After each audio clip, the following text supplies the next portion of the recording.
Iran Saudi সম্পর্ক। মুসলিম বিশ্বের মানচিত্রে দুটি রাষ্ট্র সবসময় আলোচনার কেন্দ্রবিন্দুতে থাকে, ইরান ও সৌদি আরব। একই কোরআন, একই কিবলামুখী নামাজ, একই নবীর অনুসারী হয়েও তারা কেন এত বিভক্ত?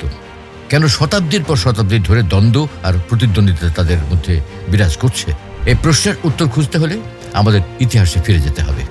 শুধু ইতিহাস নয়, জানা অজানা অনেক তথ্য আমাদের চোখে আঙুল দিয়ে দেখিয়ে দেবে কিভাবে রাজনীতি, ধর্ম, তেল, গ্যাস আর বৈশ্বিক ষড়যন্ত্র একসাথে মিলে এই দুই রাষ্ট্রকে একদিকে কাছাকাছি, অন্যদিকে দূরে ঠেলে দিয়েছে।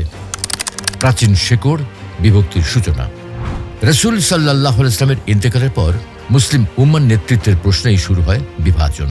একদল মনে করেছিল খলিফা হবেন রাসূলের সাহাবাদের মধ্যে থেকে নির্বাচিত নেতা। অন্যদিকে আরেক দল বিশ্বাস করেছিল খেলাফতের অধিকার শুধুই রাসূলের পরিবার তথা আহলে বাইতের। এখান থেকে জন্ম নেয় সুন্নি শিয়া বিভক্তি। একটা অজানা তথ্য হলো, ইরান প্রথম দিকে সুন্নি অধ্যুষিত অঞ্চল ছিল। খ্রিস্টীয় সপ্তদশ শতকে সাফাভি সাম্রাজ্য শিয়া মতবাদকে রাষ্ট্রীয়ভাবে চাপিয়ে দেয়। হাজার হাজার মানুষকে জোরপূর্বক শিয়া মতবাদে রূপান্তরিত করা হয়। ইতিহাসবিদদের মতে এই সিদ্ধান্ত ইরানকে আজকের শিয়া কেন্দ্র বানানোর মূল কারণ। অন্যদিকে আরব উপদ্বীপে ওয়াহাবি আন্দোলনের মাধ্যমে ইসলামের মূলধারা সুন্নি রূপে দৃঢ় হয়। সৌদি রাজ পরিবার ও ওয়াহাবি আলেমরা একে অপরের সহায়ক হয়ে ওঠে। ফলে দুই রাষ্ট্রের ভিত্তি গড়ে ওঠে বিপরীত মতাদর্শে। 1979 ইসলামী বিপ্লবের ধাক্কা। ইরান সৌদি সম্পর্কের ইতিহাসে সবচেয়ে বড় মোড় হল 1979 সালের ইসলামী বিপ্লব। আয়াতুল্লাহ খোমেনি শাহকে উৎখাত করে ইসলামী প্রজাতন্ত্র প্রতিষ্ঠা করেন। তখনকার সৌদি রাজ পরিবার আতঙ্কিত হয়ে পড়ে, কারণ ইরান ঘোষণা করে এই বিপ্লব শুধু ইরান নয়, বরং পুরো মুসলিম উম্মার জন্য এক নতুন দিশা। জানা অজানা একটি তথ্য হলো, খোমেনির বিপ্লবের সাফল্যের পর সৌদি আরবের ভেতরেও শিয়া সংখ্যালঘুরা উত্তেজিত হয়ে ওঠে। বিশেষ করে সৌদি আরবের পূর্বাঞ্চল, যেখানে দেশের 15% শিয়া জনগোষ্ঠীর বেশিরভাগ বাস করে। এই অঞ্চলই সৌদির প্রধান তেল ক্ষেত্র। ফলে সৌদি সরকার ভয় পায়, যদি শিয়া সম্প্রদায় ইরানের দ্বারা প্রভাবিত হয় তবে দেশের জ্বালানি নির্ভর অর্থনীতি হুমকির মুখে পড়তে পারে। 1987 মক্কার মর্মান্তিক ঘটনা।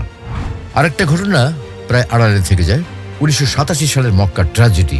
হলের সময় ইরানি হাজিরা যুক্তরাষ্ট্র ও ইসরায়েল বিরোধী স্লোগান দেয় এবং সৌদি কর্তৃপক্ষের সাথে সংঘর্ষ বাধে। এতে 400-র বেশি হাজি নিহত হয়, যার মধ্যে অধিকাংশ ছিলেন ইরানি।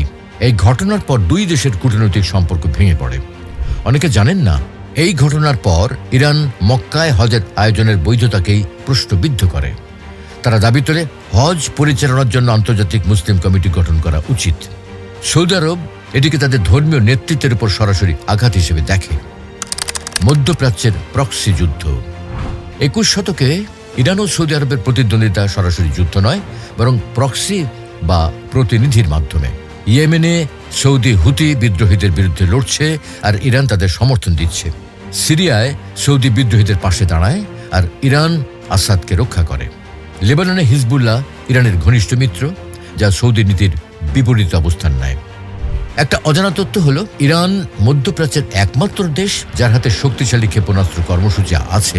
তারা সৌদির উপর আঘাত হানতে পারবে এমন 2000 কিলোমিটার রেঞ্জের ক্ষেপণাস্ত্র তৈরি করেছে। 2019 সালে সৌদির আরামকো তেল স্থাপনায় ড্রোন ও ক্ষেপণাস্ত্র হামলা হয়, যার দায় হুতিরা নিলেও পশ্চিমা গোয়েন্দারা বলছে এর পেছনে ইরানের হাত ছিল। ধর্মীয় প্রতিদ্বন্দ্বিতা। সৌদি আরব দাবি করে তারা মুসলিম বিশ্বের ধর্মীয় নেতৃত্বের যোগ্য, কারণ তাদের মাটিতে রয়েছে মক্কা ও মদিনার পবিত্র মসজিদ। ইরান দাবি করে তারা হলো নিপীড়িত মুসলিমদের অভিভাবক। খোমেনি বলেছিলেন, আমরা রাজাদের ইসলাম নয়, মানুষের ইসলাম চাই। সৌদি আরব প্রতি বছর কোটিরও বেশি ডলার ব্যয় করে বিশ্বজুড়ে মসজিদ, মাদ্রাসা ও ইসলামিক কেন্দ্র নির্মাণে, যেখানে তারা সুন্নি, বিশেষ করে সালাফি ওয়াহাবি মতাদর্শ প্রচার করে। অন্যদিকে ইরান লক্ষ লক্ষ ডলার ব্যয় করে শিয়া হাউজা বা ধর্মীয় শিক্ষা প্রতিষ্ঠান পরিচালনায়। ফলে মুসলিম বিশ্বের দুই মেরুতে তাদের প্রভাব বিস্তারের লড়াই অব্যাহত থাকে।